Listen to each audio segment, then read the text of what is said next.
examples of persistence. A tree that finds the smallest foothold in an apparently inhospitable place and manages to grow.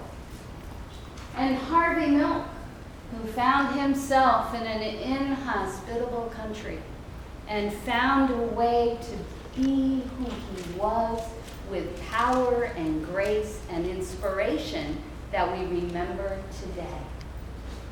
There's power from God's Holy Spirit that strengthens us, that calls us to be true to the core of who we were created to be. And St. Paul, this reading today is such an amazing one. Every time I read it, I am appalled at Paul. I don't know how he manages to do what he does. At the beginning of the story, here they are in the city of Lystra, Barnabas and Paul, and they're bringing good news to people who really don't know about our Creator God and never met Jesus and need to know about how God came to earth to show us the power of love to make a difference, the power of restraint, self-restraint, when other people need patience and kindness, the power of self-sacrifice, the power of love that, like our t-shirts say, knows no limits. And so Barnabas and Paul were in this foreign land telling people about this love. And as they're talking, there's a man who's been crippled from birth who's sitting there, and he is listening. Paul can tell. They can tell that he is, they're talking to a whole big crowd. You know how it goes. It's like Sunday morning. Some of you are really listening, and some of you, And he looked around, and this guy was really listening. And Paul looked at him and explained that his faith had healed him. Get up, he said. And that guy jumped up. He was healed. It was powerful. His life was changed. And the people in the crowd at that point, this was a miracle. You don't see a miracle every day. Well, you might, but often we don't notice. That's why we do sightings of the Holy Spirit, so we can share every time we notice God. But anyhow, so there's this big miracle, and the people were so amazed. That's what Linda's picture about. There's Paul in the back and Barnabas in the front, and they're like, no, it's not about us, because they wanted to sacrifice animals and to worship them, thinking, oh, this is Zeus and Hermes come to pay a call. They had that story in their tradition that a family had welcomed Zeus and Hermes unbeknownst that they were gods, but they welcomed them, been kind to them, and so they were richly rewarded. So these guys were not going to miss a chance to be richly rewarded. So they're planning this great big sacrifice. They're saying, whoa, the gods have come down. And Paul and Barnabas are horrified. So horrified, they rip their clothing, which is a sign of excruciating grief. And they say, no, it's not about us. This is about Jesus. And so they barely managed to restrain them from making barely, just barely. And yet, boy, can crowds turn on a dime. Because some Jews from Iconium and from Antioch come along, and they say, these guys are no good. We're Jews like they're Jews, and they are so far off. They turn the crowd completely around. And the next thing you know, the very people who were wanting to make sacrifices to them are turning Paul into a sacrifice, because they're hauling him out. They stone him. He's clearly dead on the ground, they decide. So then they drag him out of the city gates, leave him for dead. The disciples come, gather around him. He revives. Either that's another miracle, or by God's grace he was knocked out and looked dead enough that it worked.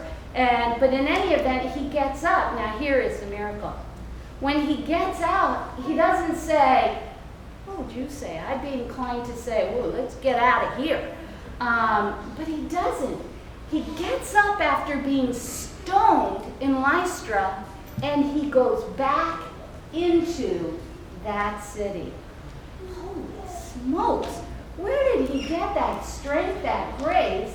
And he ministers to people, and then he goes on to the next place, Derbe, I think is the next spot. And then he goes on to Iconium and Antioch. And did you remember where the Jews came from who said, let's stone this guy?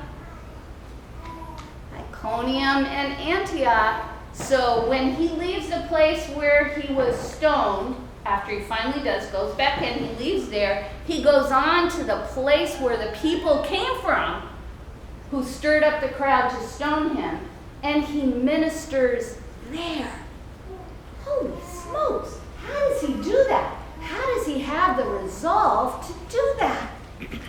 Well, we know Paul's story. We know that he didn't start out so good, did he?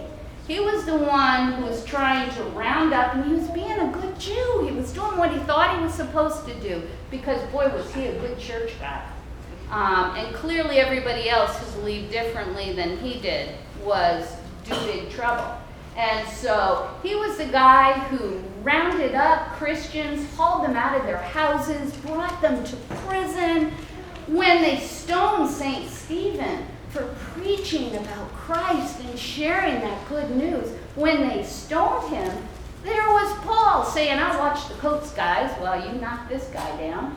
And they killed St. Stephen, and Paul participated that way by helping watch their coats when they built up a sweat, killing this guy with stones. That was St. Paul. And then St. Paul has that experience. You've heard that story. He's on the road to Damascus. He sees a bright light. Here's Jesus' voice saying, Paul, why are you persecuting me? He falls down. The guys who are with him do not hear what he hears. They kind of see a light, but they're not really with that vision. And when he gets up, he's blind. He can't see anything.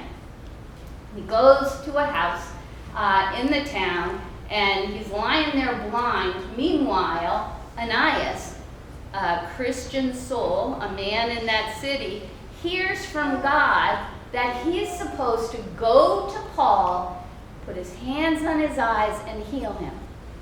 Now, how did he have the courage to do that? Because remember, God just asked him to go to the person who's rounding up Christians, hauling them into jail, doing his darndest to get them killed. And God said, no, I want you to go help this guy. That's the God we're worshiping. So, he does it. He actually does it. He gets up, he goes to Paul. We don't know if he's scared when he does it. Probably I'm thinking he is. But he is familiar enough with God's call that he knows, even though he wants to say, how about tomorrow, God? I'm kind of busy today. He doesn't. He gets up, he goes, he heals Paul, puts his hands on him, prays with him. Paul can see. And Paul knows that Jesus stopped him dead in his tracks, and that when he needed healing, who came at great personal cost with no promise that he would be safe or even survive the encounter? Ananias went and healed Paul. That's how Paul starts his ministry. He starts out having been ministered to, hands-on love from a Christian person. And his heart is so turned around. I suppose the vision was part of it. But that hands-on, in-person love from someone he had no reason to expect love from, that just changed Paul so much that he was in from there on. He was in with God. There's a picture Linda does.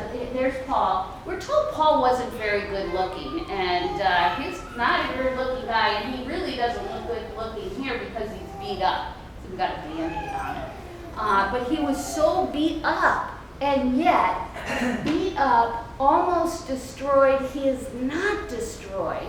because he still feels that burning call to share the kind of love that made a difference to him, that turned him from someone who would persecute people, who would be complacent with a stoning, to someone who would withstand stoning and, by George, get up and reach out with more love.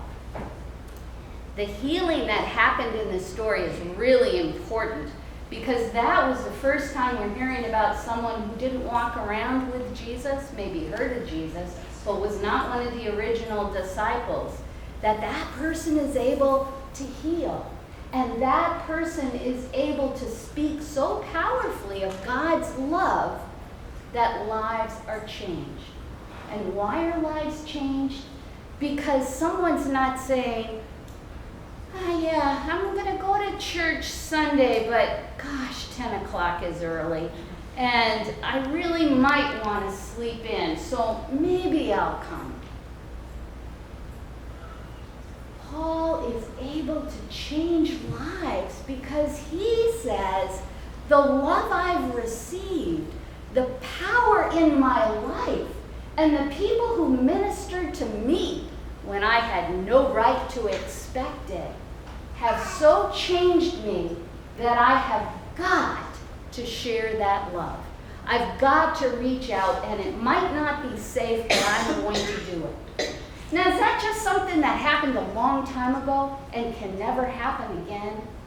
In 1978, Harvey Milk was assassinated. He was killed by someone he tried to befriend, a co-worker in the supervisor's office, who was not very mentally balanced, but Harvey Milk and the mayor of San Francisco at the time were both assassinated because this guy snuck in through the basement window so he'd avoid the metal detector, went upstairs, shot the mayor 5 times, twice in the head, went to shoot Harvey Milk after that, shot him, I think, another 5 times. The last 2 times, the barrel of the gun was touching Harvey Milk's skull as he pulled the trigger. Now, Harvey Milk had every reason to believe that this would happen to him. He received death threats regularly. People threatened his life. He said the reason he continued to speak out and be out and encourage everyone to be out is that if you cannot love, he says, as you are called to love, then life is not worth anything. And so he led with the power of the call to love that he felt. And he saved a lot of lives because people who can't love who God made them to love don't have hope. Their spirits are crushed and it is very hard to live. God calls us to the kind of not complacent, not chicken-hearted, not weak, but that power that knows when I messed up, God found me. When I didn't know where to go next, what to do next, God ministered to me. When I was so tired I couldn't imagine getting through another day, God said, put your feet up. Take a rest. Breathe deeply in my love. We worship the kind of God that is there when we suffer, and we do pray for miracles, and sometimes by grace there are miracles. And other times, people we love die horribly and slowly. And God is present too in that suffering. And so what does it mean if we have neighbors, if we have family members, if we have people we bump into in the grocery store who do not have a clue who Jesus is? Where is our responsibility? Do we have to just be quiet? Do we have to say nothing? I submit to you, preaching about theology is not the best go. But what did Ananias did? Ananias knew from God that someone was hurting and not well. And he went, put his hands on him, prayed with him. There was healing and a few meals and the opportunity to be accepted as a friend by people you had been all about harming. That's who the God we worship is. That's the call we have at each and every moment of our lives, to live that grace, to share that grace, and to let nothing come between us and God's power to heal. And it's all about daring to love, to come out as who we are, whether we're straight, whether we're gay, whether we're, and Charlotte Hinson always says, you should not say straight because that implies everybody else is what? Not straight?